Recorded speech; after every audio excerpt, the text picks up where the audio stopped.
കൂടെ ഞാൻ പറഞ്ഞില്ല എനിക്ക് പെറ്റ്സിൻ്റെ പരിപാടിയാണ്. അപ്പോൾ വീട്ടിൽ മൃഗങ്ങളൊക്കെ ഉള്ളവർ ഒന്ന് സൂക്ഷിച്ചോളൂ. കാരണം എന്താ വെച്ചാൽ ഇപ്പോൾ ഈ പൂച്ചകളിലെ ഞാൻ ഇപ്പോൾ ഇതിൽ പറയേണ്ട വിഷയമല്ല, പക്ഷെ എല്ലാവർക്കും ഒന്ന് അറിഞ്ഞിരിക്കാൻ വേണ്ടി ഞാൻ പറയണേ.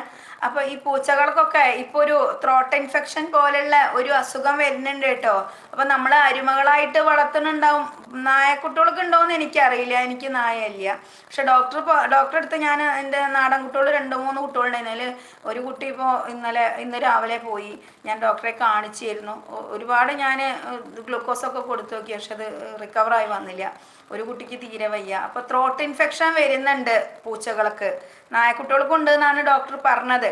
അപ്പോൾ എന്താന്ന് വെച്ചാൽ എല്ലാവരും പെറ്റ്സ് ഉണ്ടെങ്കിൽ പുറത്തേക്കൊന്നും വിടാണ്ട് ഒരു കേജിൽ എന്നെ നോക്കുക. നിങ്ങൾക്കത് വിഷമാവും പിന്നെ അവർക്ക് എന്തെങ്കിലും പറ്റിക്കഴിഞ്ഞാൽ.